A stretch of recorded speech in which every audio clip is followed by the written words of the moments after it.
Why do we have a kitchen scale on the Landy? Well, I'm glad you asked me that, because here is the new RT8 from Oukitel. Oukitel? I don't know. You tell me how to pronounce it. Android Auto? Yeah. Basically this is an Android device and it is in an automobile. Android 13. So as you're watching this dude throw his phone off the roof of his Landy, I think what you really want to see here is in the water. So there you go. Should I add a bit more water in there just to make it more realistic?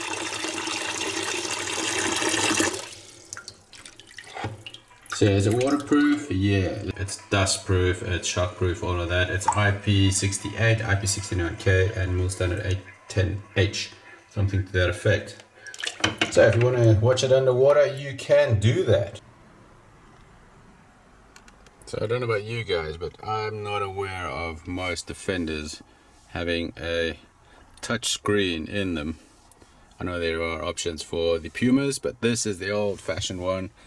And now we've got navigation. We can go to the settings of the tablet. It gives you the specs if you're interested in that. I don't know what tool bag is. Okay, you got a whole lot of these little things as well, which you get on some rugged phones as well. You've got night vision capability, which is quite cool. It works really well. It gives you crisp images at night, black and white. It's pretty well. It works pretty well. It's got all your stuff up here, your timer, 2 seconds, 5 seconds, 10 seconds. You got your video. You got your beauty mode. What does beauty mode do for you? Look at that. That's beauty, huh? And you can drop it and it's not a problem. You can use your SIM cards as well, so you got Google Maps Live as well. I hope you guys are not too jealous, your Tesla drivers out there. But what you really want to know is how heavy is it? It comes with a really chunky stand, if you can see that. Pretty good carry handle, put it at any angle, very cool. The nice thing about this is it's rugged, so that means it can take a knock. You can drop it, you can put it in the water, throw it in the dirt, no big deal. Also rated down to very low temperatures, like -40 for you guys in Norway, or +70 for you guys in the Sahara. And ask me, we've just come back from Botswana. It was a heat wave, we were hitting 50 plus. This thing will operate no problem. However, I'm not going to tell you this is the most rugged thing out there. I can go and smash it, throw it around like I did with the old phone. If you look in the little video up here. What I can tell you is it's very, very good value for money. I'm going to tell you this is about $300, which is about a quarter of the price of an iPad. How do I know this? Just so I happen to have an iPad Air right here with me. Nice little bit of kit. Very light, and that's what you want to know with the kitchen scale. How much does an iPad Air weigh? About a half a kilo, 500 grams. Doesn't weigh anything at all. This bad boy is a little bit more chunky. 1.2 kilos, it's about double the weight. Do you think it's quite a lot? Hey, that's heavy. Hang on a sec. The iPad Air comes with its own built-in little keyboard. Does very elegantly. There you go. How much does this weigh? Certainly we're looking at the same amount of weight for this and for that. I'm going to guess the iPad 2 is not rugged. You can drop it, sure, it might still work. You might get a cracked screen. It's got a little protective cover on here as well, which has been applied from the factory. But you can see a few bubbles here and there, which is quite cool. It gives that a little bit of character, a bit of charm. Shows it's done by humans. What it does do is it's a bit of a fingerprint magnet. I like that, like most of these very bright screens.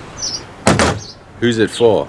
Well, ruggedized stuff. Military, off-roading, outdoors, mechanics, people who are working a lot out in the countryside, all of that stuff. People who need something that's rugged enough but also very fast. It's got its own SIM card, which is cool, which is quite nice. You don't have to hook it up to your phone, all of that. That makes it more stable. Kick-ass processor, very fast, very good screen. The connectivity is out there. You've got all the GPS stuff, which is very cool. 256 gig memory, which is more than you need. I mean, that's more than my laptop. Very big battery, 20,000 milliamp hours, which is probably the biggest thing I've ever owned. I mean, a normal phone has like 2,000, which is crazy, and it lasts a long time. I just ran it looping my playlists, watching my own videos for about 2 days straight. And to charge it, it's 33 watts charging, which is pretty fast, but it's a very big battery, so you're going to need about 4 or 5 hours to recharge your battery.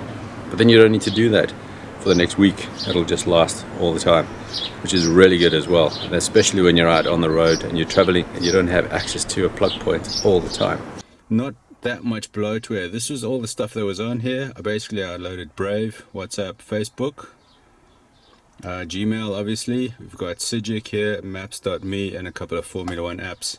The rest was on here, which is basically not that much, which is quite cool. It doesn't suck up all your processing power or your memory. So guys, I hope this was a little bit informative and maybe a little bit entertaining as well. I don't know. If you're out there searching for a rugged tablet, you've done your homework.